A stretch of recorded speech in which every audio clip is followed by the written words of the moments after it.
इरा ने आज लगभग 30 मर्डर किए थे। पहले तो उसे इस बात का बिल्कुल भी रिग्रेट नहीं था, लेकिन जब उसके पिता ने उसके हाथ से चप्पल छीनी और उसे डांट लगाई तो वो रोने लगी। इरा ने लगभग 30 चींटियों को चप्पल से केवल इसलिए पीट पीट कर मार डाला था क्योंकि वो चींटियां उसकी चॉकलेट में छिपी बैठी थी और जब उसने चॉकलेट उठाई तो कुछ चींटियों ने उसके हाथ को काट लिया था। पापा ने समझाते हुए बोला कि बेटा किसी भी जानवर को नहीं मारना चाहिए क्योंकि पाप लगता है। इरा को पाप का मतलब नहीं पता था, वो तो बस एकटक देखती रही। कुछ घंटों बाद इरा कार में बैठी थी। उसकी माँ, उसके पापा और उसकी बिल्ली गिगली पहाड़ों पर छुट्टियां मनाने जा रहे थे। इरा पापा की डांट से अभी भी उदास थी, लेकिन उससे ज्यादा उसके मन में चल रहा था कि ये पाप क्या होता है। इरा के मन की बात को समझते हुए उसकी माँ ने बोला कि देखो बेटी, अगर तुम एक छोटी मधुमक्खी को मार दो तो फूलों पर कौन बैठेगा, और अगर मधुमक्खी फूलों पर नहीं बैठेगी तो नए पौधे कैसे बनेंगे, नए पौधे नहीं बनेंगे तो जो उनको खाते हैं जानवर वो कैसे जिंदा रहेंगे, इन शाकाहारी जानवरों को जो मांसाहारी जानवर खाते हैं वो कैसे जिंदा रहेंगे, और जब सब मरने लगेंगे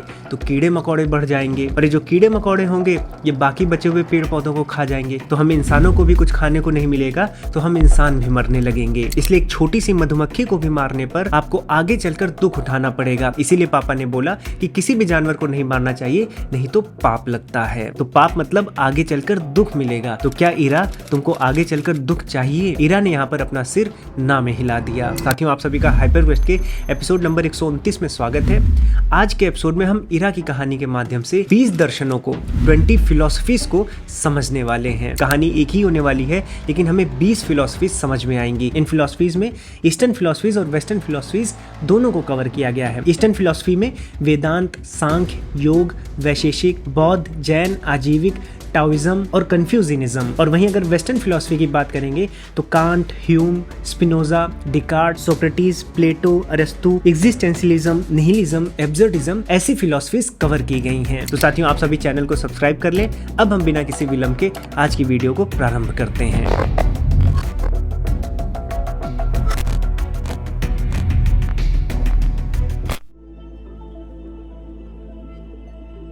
साथियों, इरा का उत्तर हम सबका उत्तर है। हम सभी भविष्य में दुख नहीं चाहते हैं। और अगर आप किसी भी दर्शन या किसी भी फिलॉसफी को देखें तो दुख कैसे जन्म लेता है? दुख अटैचमेंट से जन्म लेता है। और अटैचमेंट में भी सबसे बड़ा अटैचमेंट है हमारा अपनों से जो अटैचमेंट होता है। हम अपने दुखों से तो दुखी होते हैं, लेकिन यदि किसी अपने को दुख होता है या अपने की मृत्यु हो जाती है तो हम सबसे ज्यादा दुखी होते हैं। हम दुख को कुछ समय तक तो टाल सकते हैं, लेकिन दुख को हमेशा नहीं टाला जा सकता। मृत्यु तो आनी ही है, मृत्यु निश्चित है। और समस्या ये है कि हमें ये पता है कि मृत्यु आनी है, लेकिन हमें ये नहीं पता है कि मृत्यु कब आएगी। लेकिन हम जीते ऐसे हैं कि मृत्यु कभी नहीं आनी है। हमें अनुभव तो तब होता है जब हमारे आस पड़ोस में किसी जान पहचान की आकस्मिक मृत्यु हो जाती है, और यदि ऐसे में वो अपने परिवार का अकेला कमाने वाला हो तो उसका पूरा परिवार उजड़ जाता है। इसलिए हम सभी जो अपने परिवार के जिम्मेदार व्यक्ति हैं, हम सभी को टर्म इंश्योरेंस जरूर लेना चाहिए। टर्म इंश्योरेंस से भविष्य में अगर कोई अनिश्चितता है और उसके कारण कोई दुख आ जाता है, कोई फाइनेंशियल लायबिलिटी आ जाती है, तो हम सिक्योर रहते हैं। टर्म इंश्योरेंस लेने पर जो नॉमिनी होता है, यदि आपको कुछ हो जाता है तो उस नॉमिनी को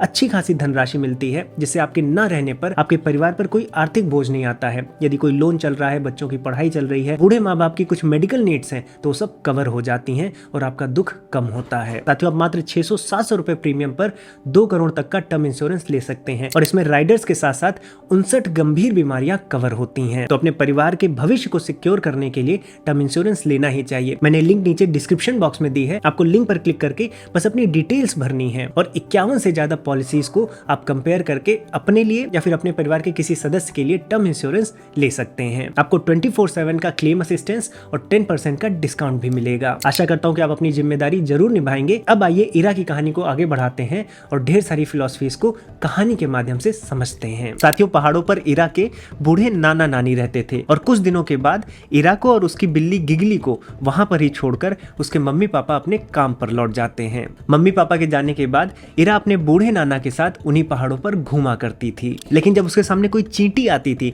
तो उसे अपने पापा की डांट याद आ जाती थी। और एक दिन उसने अपने नाना से पूछ ही लिया कि क्या नाना जी, सब कुछ एक दूसरे पर डिपेंड करता है? क्या मैं एक छोटी चींटी को मार दूंगी तो मैं भी मर जाऊंगी? लेकिन ऐसा होगा क्यों? वो चींटी तो मेरे बारे में कुछ भी नहीं जानती है। इरा के बूढ़े नाना मुस्कुराते हैं। वो इरा से पूछते हैं कि बेटा, क्या तुम अपनी कोई भी उंगली, कोई भी फिंगर को काट सकती हो?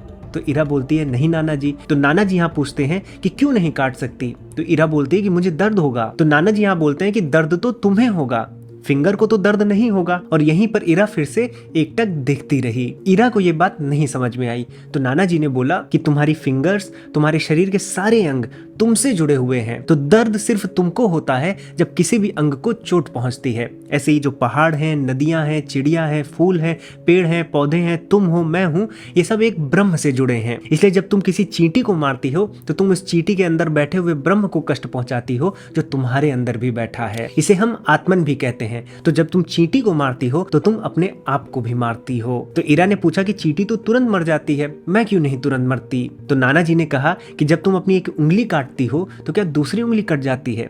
लेकिन दर्द के कारण पूरा का पूरा शरीर एक जगह रुक जाता है। ऐसी जितनी भी चीजें तुम देख रही हो, समझ पा रही हो, ये सब एक ही शरीर का हिस्सा है जिसे हम ब्रह्म कहते हैं। इसे ही वेदांत दर्शन कहा गया है। इरा को यहाँ पर कुछ बात समझ में आती है, कुछ नहीं समझ में आती है, लेकिन उसका इन बातों में इंटरेस्ट और भी बढ़ जाता है। साथियों, इरा इन छुट्टियों के दिनों में अपने नाना जी के घर के पीछे एक छोटी नदी थी, वहां पर रोज शाम को जाती थी। अपनी बिल्ली गिगली को भी ले जाती थी। गिगली एक तरफ खेलती थी और इरा वहां पर गीली मिट्टी से कुछ ना कुछ बनाया करती थी। एक शाम को उसने एक मिट्टी का घर बनाया। घर बनाने के बाद अचानक से उसको ब्रह्म के बारे में याद आया कि सब कुछ ब्रह्म का हिस्सा है, तो ये घर भी ब्रह्म का हिस्सा है। तो इरा के मन में आया कि ये घर तो पहले ब्रह्म का हिस्सा नहीं था, जब मैंने बनाया तो मैंने ब्रह्म को नया अंग दे दिया।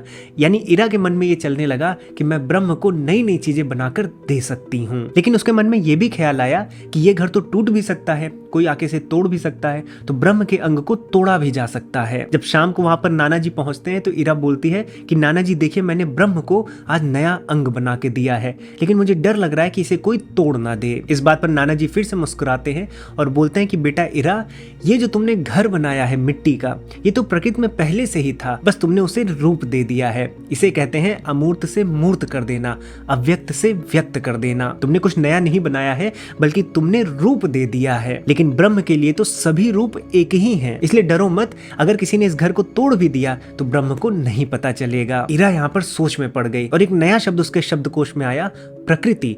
वो अपने नाना जी से पूछती है कि अब ये प्रकृति क्या है? तो नाना जी कहते हैं कि बेटे, जो कुछ भी तुम देख रहे हो ये सब कुछ प्रकृति से बना है। यहाँ पर इरा फिर पूछती है कि आपने तो कहा था कि जो कुछ भी मैं देख रही हूँ वो ब्रह्म का हिस्सा है, तो ये प्रकृति कहाँ से आ गई? तो नाना जी कहते हैं कि तुम बिल्कुल ठीक कह रही हो कि सब कुछ ब्रह्म का हिस्सा है, लेकिन सब कुछ प्रकृति से बने हैं। जैसे तुम्हारे सारे अंग तुम्हारे शरीर का हिस्सा है, तुम्हारा हिस्सा है, लेकिन एक एक अंग त्वचा से, मांस से, हड्डी से, खून से बना है। ऐसे ही यहाँ पर जितनी भी चीजें दिख रही हैं वो सब प्रकृति से बनी है। इरा यहाँ पर अपने नाना जी से पूछती है, तो क्या ये जो मैंने घर बनाया है मिट्टी का, ये भी प्रकृति से बना है?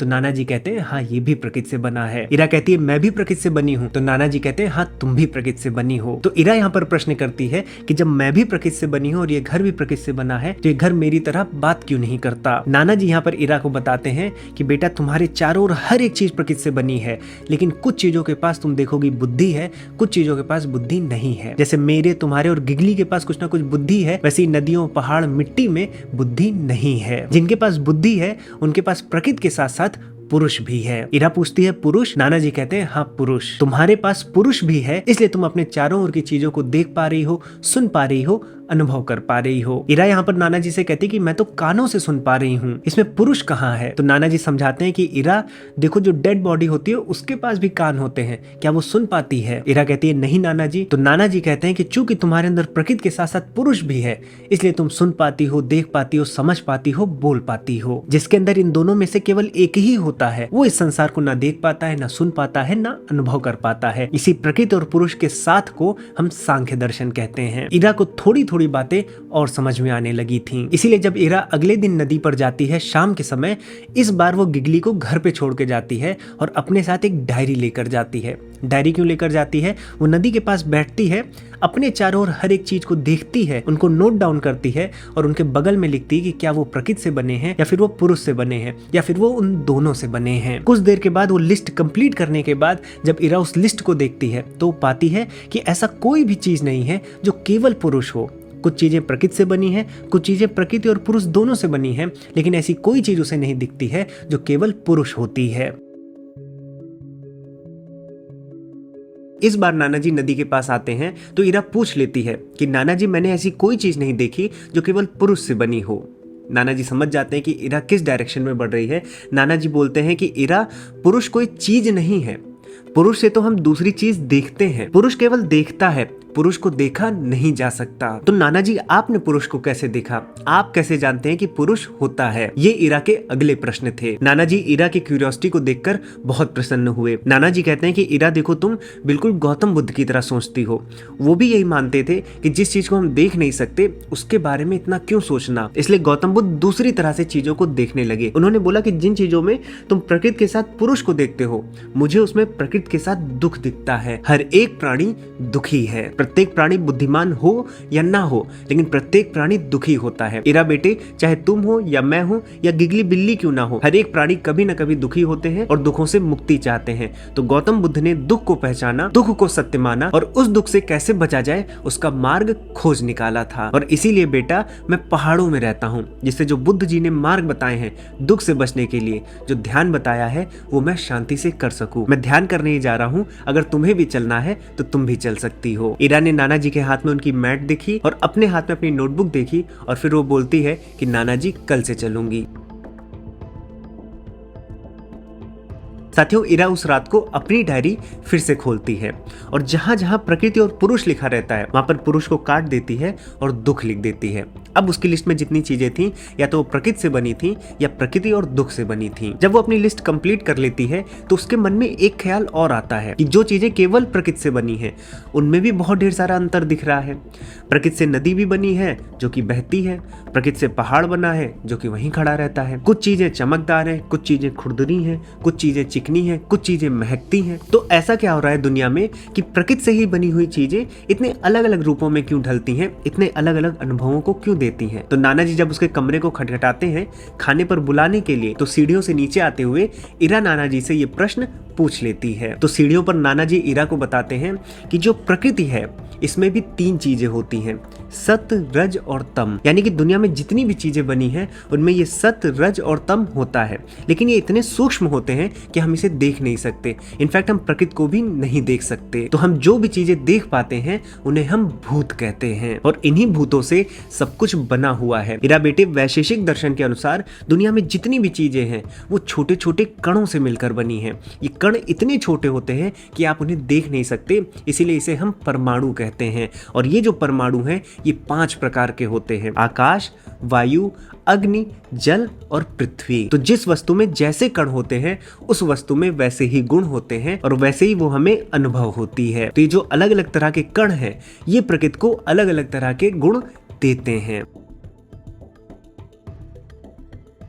साथियों, जब इरा खाना खाने बैठती है तो उसके दिमाग में यही कणों की बातें चल रही होती हैं और वो अचानक से अपने नाना से पूछ लेती है कि नाना जी, जब प्रकृति अलग अलग कणों से मिलकर बनी है तो क्या दुख भी अलग अलग कणों से मिलकर बना है? नाना जी इरा के इस प्रश्न पर आश्चर्यचकित थे कि एक बच्चे के मन में कितने अच्छे अच्छे प्रश्न उठ रहे थे। नाना जी बोलते हैं कि इरा बेटे, हाँ, कुछ विद्वान हैं जो ये मानते हैं कि दुख भी कणों से मिलकर बने हैं। तुम्हारे अंदर प्रकृति और दुख दोनों है, लेकिन तुम ध्यान से दुख को देखोगी तो दुख कर्म से उत्पन्न होता है। जब तुम कुछ करती हो, कुछ गलत करती हो, तब तुम्हें दुख होता है। तो कर्म से दुख बंधा हुआ है। और अगर जैन विद्वानों की माने तो हमारे और तुम्हारे शरीर के अंदर कर्म के बहुत ढेर सारे कण हैं जो दुख को जन्म देते हैं। तो जैसे प्रकृति अलग अलग कणों से बनी है, वैसे ही दुख कर्म नाम के कणों से मिलकर बना है, ऐसा जैन फिलोसफर्स मानते हैं। अब तुम इन कर्म के कणों को तो नहीं देख सकती, लेकिन इन कर्म के कणों को मारकर दुख से मुक्ति पा सकती हो और इसके लिए तुम्हें ध्यान ही करना होगा। इरा यहाँ पर बोलती है कि ध्यान वही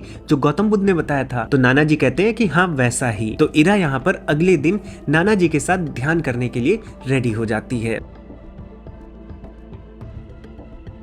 साथियों, इरा और उसके नाना अगले दिन उस जगह पर जाते हैं जहाँ पर उसके नाना रोज ध्यान लगाते थे। ये पेड़ों से घिरी हुई एक बहुत शांत जगह थी जहाँ पर केवल नदी की कलकल की आवाज आती थी और अननेसेसरी का कोई शोर नहीं होता था। नाना जी ने धीरे से चटाई बिछाई, इरा को बैठने को कहा और बोला कि अपनी आंखें बंद कर लो और कुछ भी मत सोचो, सब कुछ भूल जाओ। साथियों, नाना जी को तो घंटों ध्यान का अभ्यास था, लेकिन इरा को नहीं था।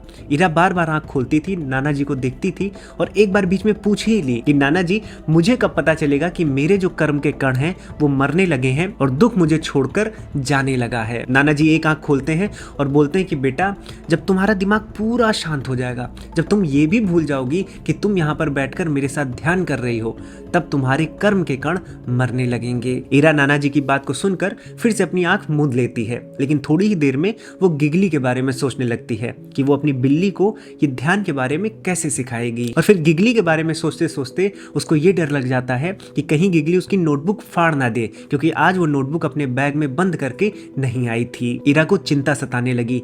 ईरा आंख खोलती है, देखती है कि नाना जी तो ऐसे बैठे हैं जैसे कोई मूर्ति बैठी है, उनके चेहरे पर बिल्कुल हलचल नहीं थी। ईरा को ये भी पता था कि नाना जी ऐसे घंटों बैठते हैं, तो उन्हें डिस्टर्ब भी नहीं करना चाहती थी, इसलिए ईरा वहां से उठकर वापस आ जाती है। आज जब नाना जी ध्यान करके घर वापस आए तो परेशान थे कि कहीं ईरा खो तो नहीं गई, और जब वो ईरा को देखते हैं तो ईरा से इस विषय में पूछते हैं। तो ईरा बताती है कि नाना जी, अगर मैं ये ध्यान की प्रक्रिया रोज करूंगी तो मेरे अंदर का दुख समाप्त हो जाएगा, फिर केवल प्रकृति बचेगी, तो मैं केवल प्रकृति की बनी रह जाऊंगी, मैं तो मिट्टी हो जाऊंगी, और मैं मिट्टी नहीं होना चाहती, क्योंकि फिर गिगली का ख्याल कौन रखेगा और उसके मम्मी पापा भी परेशान होंगे। तो नाना जी यहाँ ईरा से कहते हैं कि ईरा बेटे, तुम्हारे कर्म के कण मरने से, दुख के समाप्त होने से प्रकृति भी समाप्त होती है, क्योंकि कर्म के कण और प्रकृति के कण आपस में बंधे हुए हैं। जब एक मरता है तो दूसरा भी मरता है, और जब तुम्हारे कर्म के कण पूरे मर जाएंगे तो प्रकृति के कण भी पूरे मर जाएंगे और तुम ब्रह्म हो जाओगी। जैसा कि मैंने तुम्हें पहले बताया था कि हम सभी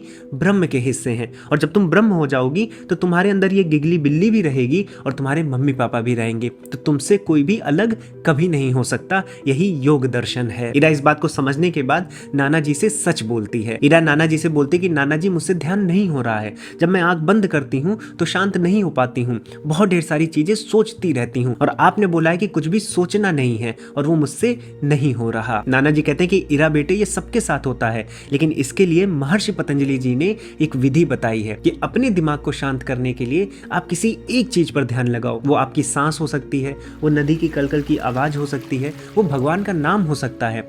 यहाँ पर नाना जी अपनी जेब से एक माला निकालते हैं और बताते हैं कि जब मैंने ध्यान प्रारंभ किया था तो मैं इसी माला के माध्यम से भगवान का नाम लेता था, जिससे मेरा दिमाग शांत होता था। अब मुझे इस माला की भी जरूरत नहीं है। तुम इस माला को ले सकती हो और इससे प्रैक्टिस शुरू कर सकती हो।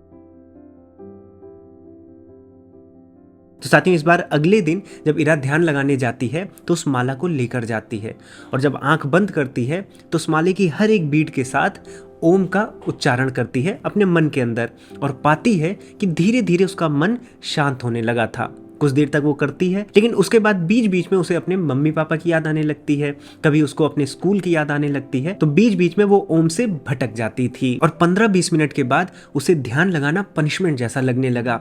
उसे लगने लगा ये तो सजा मिली है, उसे ध्यान लगाना बिल्कुल भी पसंद नहीं है। और इस बात को वो अपने नाना जी को उस रात बताती है कि नाना जी, जब मैं ध्यान लगाती हूँ तो मुझे लगता है कि मेरी स्कूल टीचर ने मुझे पनिशमेंट दी है, मुझसे होता ही नहीं है और मुझे बहुत बुरा लगता है। मैं कितनी भी कोशिश करूँ मेरा दिमाग भटक जाता है, मुझे ऐसा लगता है कि ध्यान मेरे लिए है ही नहीं। तो नाना जी बोलते हैं कि ईरा बेटे, प्रारंभ में बहुत दिक्कत होती है, लगातार अभ्यास से ध्यान आता है, ध्यान एक तपस्या है, लेकिन अगर तुम्हें ऐसा लगता है कि ध्यान कोई सजा है, कोई पनिशमेंट है, तो तुम ध्यान के लिए तैयार नहीं हो। और यहाँ पर मेरे पास तुम्हारे लिए एक बेहतर रास्ता है। इस रास्ते में तुम्हें मजा भी आएगी और तुम्हारा ध्यान भी हो जाएगा। ध्यान की इस टेक्निक को ज़ेन कहते हैं। इसमें तुम्हें अपने दिमाग पर जोर नहीं देना है, ना ही किसी एक चीज पर केंद्रित करना है, एकदम अपने दिमाग को फ्री छोड़ देना है, और जो कुछ भी आए उसको होने दो, बस उसको एंजॉय करो। जो भी थॉट आ रहा है उसको देखते जाओ, जितने भी थॉट आ रहे हैं बिल्कुल मत रोको, बस उसको देखते जाओ, उसको एंजॉय करो। इसे ज़ेन कहते हैं। क्या तुम ये कर पाओगी?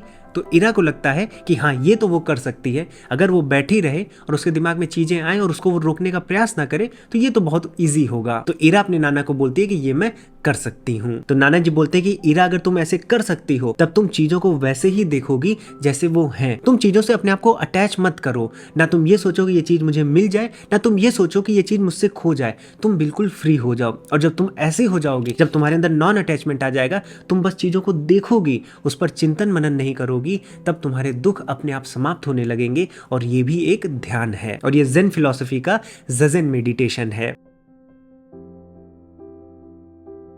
साथियों, इरा अगले दिन नाना जी के साथ ज़ज़ेन करती है और जब वो ज़ज़ेन करती है यानी अपने माइंड को फ्री छोड़ देती है, जो भी हो रहा है होने देती है, कोई भी जोर जबरदस्ती नहीं करती, तो इरा को एक बात समझ में आती है कि वो हमेशा कुछ ना कुछ बुरा होने का सोचती रहती है, जबकि उसके साथ कुछ ऐसा बुरा होता नहीं है। इरा को एक चीज़ रियलाइज़ होती है कि वो चीज़ों को हद से ज़्यादा बड़ा बना देती है और इरा इसी बात को सोचते हुए मेडिटेशन करके लौट रही होती है जब उसके मन में एक प्रश्न और आता है।